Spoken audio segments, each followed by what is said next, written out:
건강 관련 이슈 살펴보는 시간 메디인 시작하겠습니다. 쿠키뉴스 유수인 기자 나와 있습니다. 안녕하세요. 안녕하세요. 오늘 어떤 내용 준비되어 있습니까? 노인, 취약계층의 의료비 부담을 줄인다는 목표로 마련됐죠. 일명 문재인 케어로 불리는 건강보험 보장성 강화 대책이 시행 4년 차를 맞았습니다. 정책 추진을 위해 지난 2019년에만 약 4조 2천억 원의 재정이 투입됐는데요. 보장률은 전년 대비 0.4%포인트 오른 64.2%에 그친 것으로 나타났습니다. 오늘은 이렇게 정책 효과가 미비한 이유는 무엇인지, 또 관련 대책으로는 어떤 것들이 있는지 자세히 살펴보도록 하겠습니다. 네. 자, 지난 2018년부터 시행된 건강보험 보장성 강화 정책. 우리나라 모든 국민이 병원비 부담 없이 적절한 치료를 받게 하기 위해서 계획이 됐는데, 정부는 2022년까지 보장률을 70%로 끌어올린다라는 목표를 밝혔지만 2019년 보장률을 보니까요, 이게 0.4%포인트 상승에 그치면서 당초 계획을 따라잡기에는 이게 정책 효과가 미미한 상황 아니냐라는 얘기가 나오고 있습니다. 자, 과연 이런 상황들을 풀어내기 위해서 정부는 어떤 대책들, 정책들을 마련 중인지 살펴보고 가도록 하겠습니다. 먼저 건강보험 보장성 강화 정책에 대해서 살펴보기 전에 국민건강보험이라는 제도부터 봐야 될 것 같아요. 어떤 겁니까?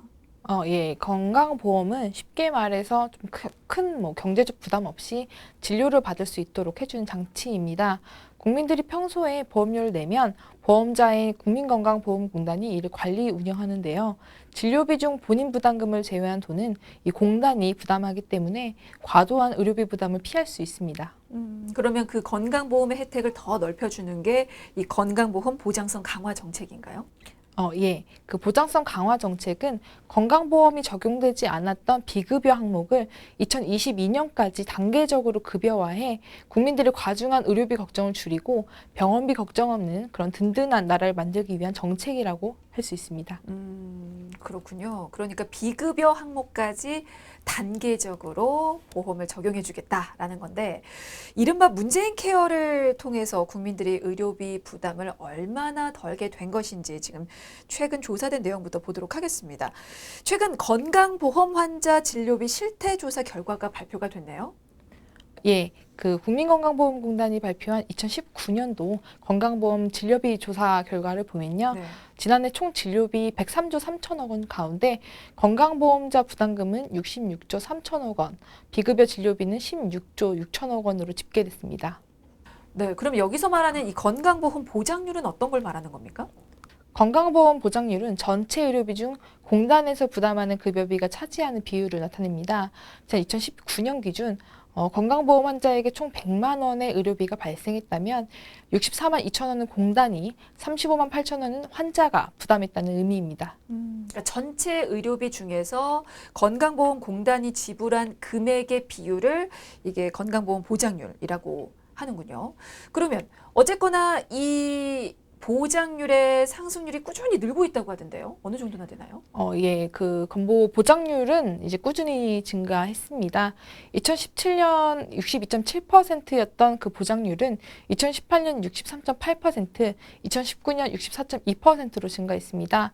그리고 2019년 기준 공공의료기관 보장률은 71.4%에 달했고, 의료비 부담이 큰 중증 질환자가 많은 그 상급 종합병원은 69.5%였습니다. 또 병원급 이상은 64.7%로 파악됐습니다. 그러면 구체적으로 어떤 항목들이 비급여에서 급여로 전환이 됐습니까? 환자들에게 가장 큰 부담이 됐던 선택 진료비를 폐지했고, 상하복부 초음파를 비롯해 의학적으로 필요한 뇌혈관 MRI도 급여를 적용했습니다. 틀니, 임플란트 등 노인들에게 부담이 되는 그런 치과 진료도 본인 부담률을 줄이고, 난임 치료 시술도 건보 적용을 확대했습니다. 또 추나요법과 한방 첩약 등도 이제 건보 적용 대상에 들어갔습니다. 그러면 의료비 경감 혜택을 본 국민들도 상당히 많겠네요. 2019년 12월까지 약 5천만 명의 국민은 약 4조 원의 의료비 경감 혜택을 받은 것으로 나타났고요. 특히 환자가 이제 전액을 부담하던 비급여를 급여로 전환하는 과정을 통해서 2조 6천억 원의 의료비 부담도 이제 경감된 것으로 조사됐습니다. 그러면 이 비급여의 급여화 정책이 어느 정도 성과는 있었다고 말할 수가 있겠네요.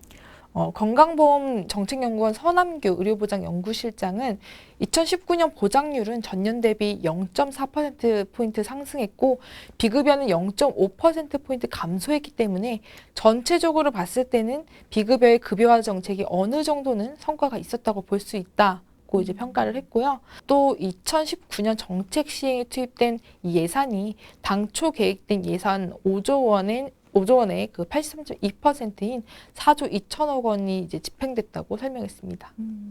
이게 어느 정도 성과가 있었다고 말은 하지만 그래도 정부가 오는 2020년까지 달성하겠다 라고 목표한 보장률이 70%거든요. 근데 이제 당초 계획을 따라잡기에는 정책 효과가 미미한 상황들이라고 말을 하는데 그거는 모두들 왜 그렇게 보는 건가요? 정책 시행 첫 해인 2018년 보장률은 63.8%로 전년보다 1.1%포인트 올랐는데 2019년에는 그 절반에도 미치지 못했기 때문입니다. 특히 정책 재원 마련을 위해 건강보험료를 연평균 3%대로 인상해오고 올해 이제 직장 가입자의 보험료율도 6.67%에서 6.86%로 오를 예정이어서 목표 미달성 시 이제 국민들의 거센 반발이 예상됩니다. 그러면 왜 이렇게 갈수록 보장률이 오르지 못하는 건가요?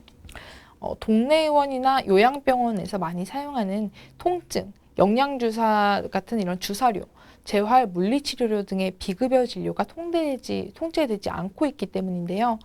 실제로 보장성 강화 정책 일환으로 선택진료비 폐지, 상급병실 급여와 난임치료시술 건보 지원 등에 따라서 2019년 병원급 이상 요양기관의 보장률은 64.7%로 그 전년 대비 1.6%포인트 상승한 반면에 요양병원과 의원급은 각각 마이너스 1.3%포인트, 마이너스 0.7%포인트 하락했습니다.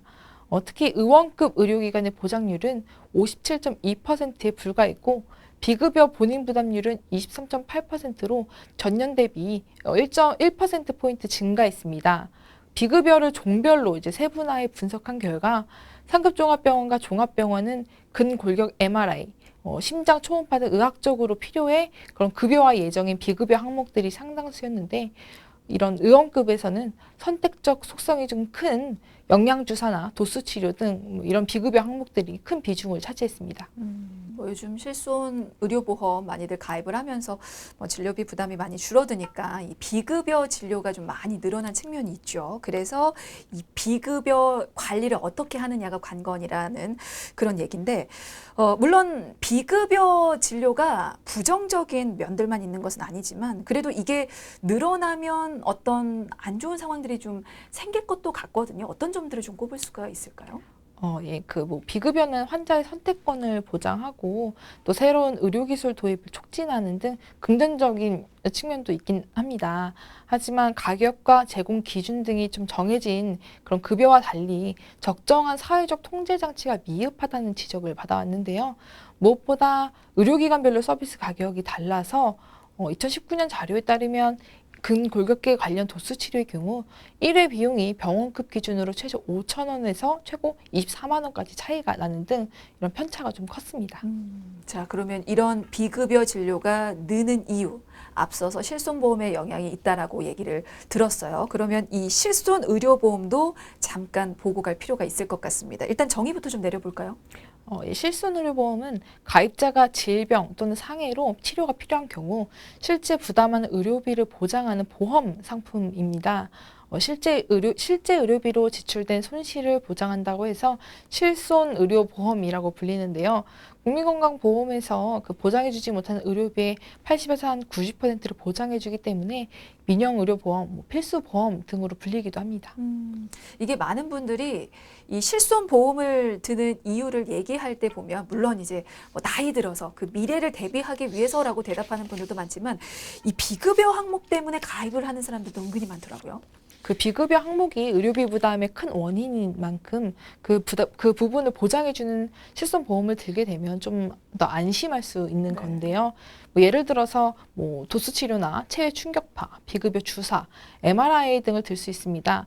정형외과에서 치료사가 손으로 치료해주는 이 도수 치료의 경우 한 번 받는데 몇만 원씩 하고 한 번 받아서도 치료가 끝나는 것도 아닌 경우가 많은데요. 이게 결국 부담이 돼 치료를 포기하는 경우도 있지만 실비가 있으면 뭐 전부는 아니더라도 상당 부분 돌려받을 수 있다는 장점이 있습니다. 네, 상당히 많은 부분에서 치료비 부담을 환자들이 줄일 수 있다는 점에서 실손보험이 제2의 국민 건강보험이다라고 불릴 정도로 많은 분들이 가입을 하고 있는 걸로 알고 있는데요. 자, 정부가 지난해 말입니다. 건강보험 비급여 관리 강화 종합 대책을 발표했어요. 예. 그 보건복지부는 2022년까지 2년간 건강보험 비급여 관리 강화 종합 대책을 통해서 비급여 진료가 이제 남용되지 않고 합리적으로 쓰일 수 있게 관리하겠다고 밝혔습니다. 해마다 빠른 속도로 증가하는 비급여 분야 관리를 강화해서 그 국민 의료비 부담을 줄이고 적정한 비용으로 안전하고 합리적인 의료 서비스를 선택 이용할 수 있도록 하기 위해서인데요. 정부가 종합적인 비급여 관리에 나선 것은 이번이 처음입니다. 네. 자, 이 정부가 밝힌 건강보험 비급여 관리 강화 종합 대책 이름도 참 기네요.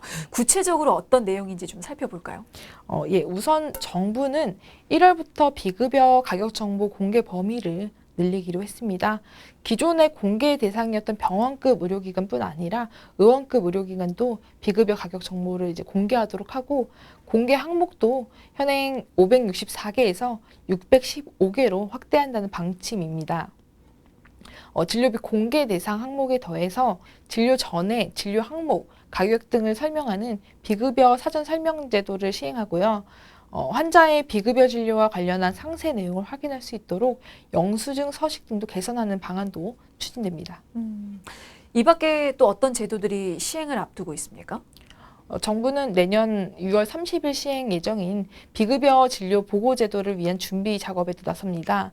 의료법 개정안은 비급여 진료 비용과 관련한 뭐 그런 항목, 기준, 금액, 진료 내역 등에 관한 사항을 복지부 장관에게 보고하도록 한 만큼 특별 전담팀을 꾸려서 구체적인 시행 방안을 마련할 예정입니다. 또 정부는 급여와 비급여를 이제 병행하는 진료에 대해서도 관리 체계를 구축할 방침인데요.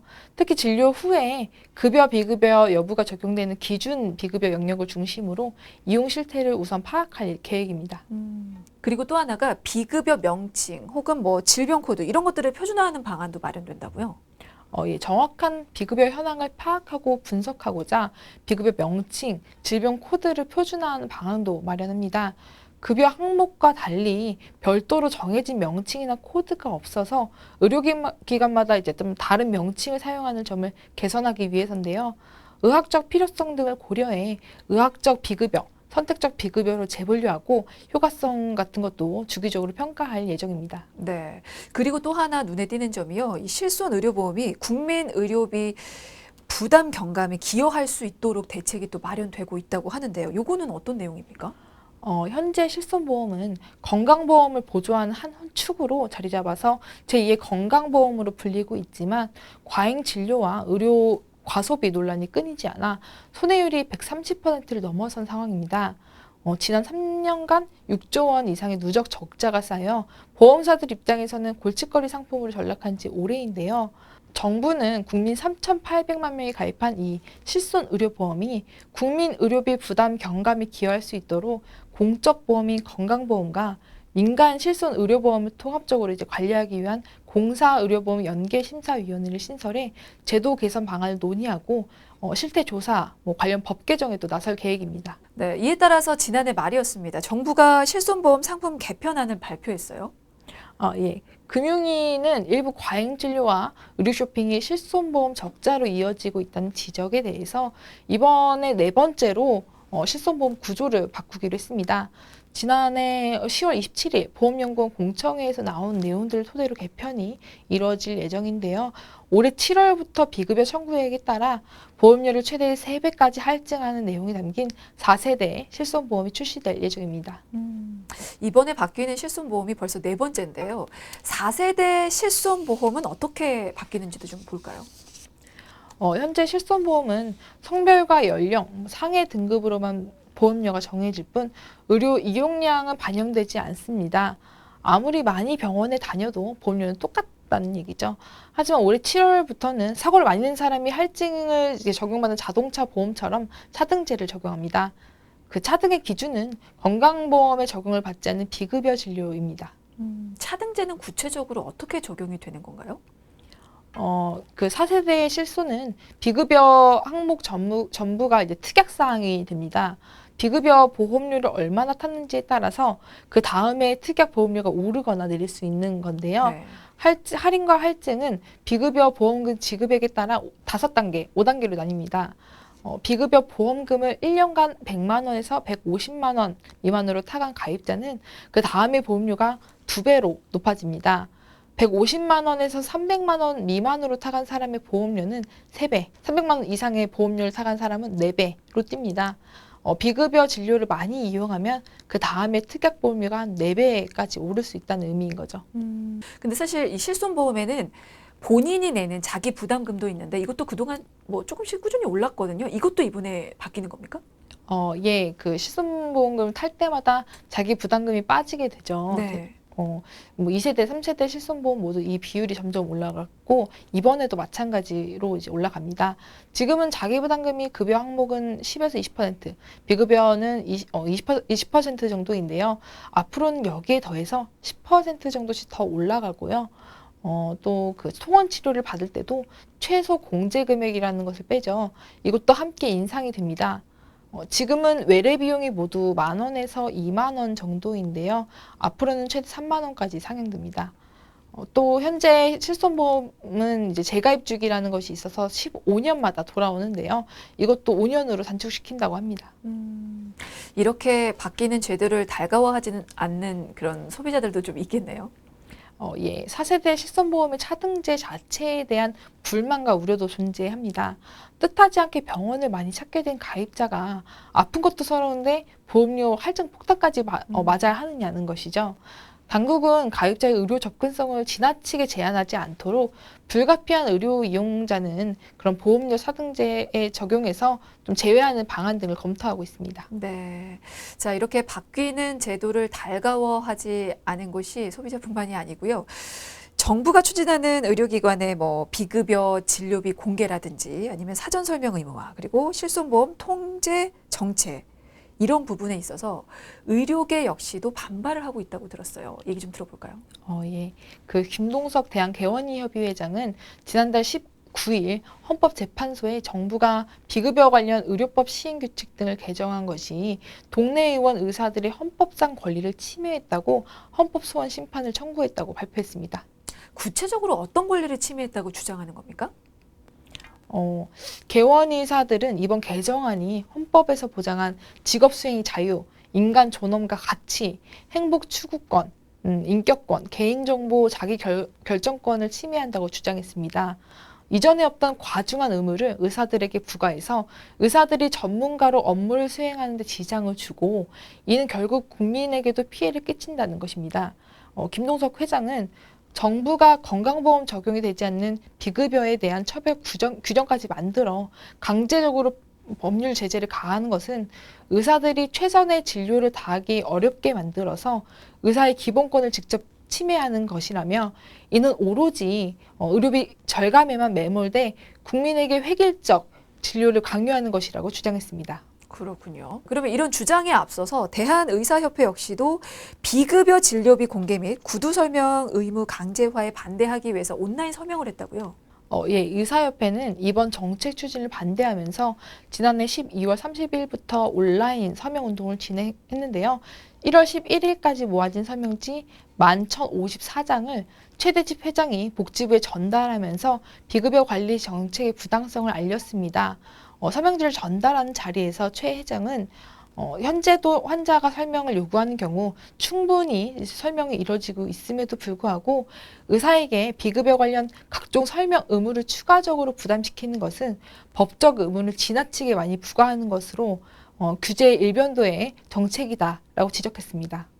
네, 알겠습니다. 2021년은 건강보험 보장성 강화 정책 시행 4년차죠.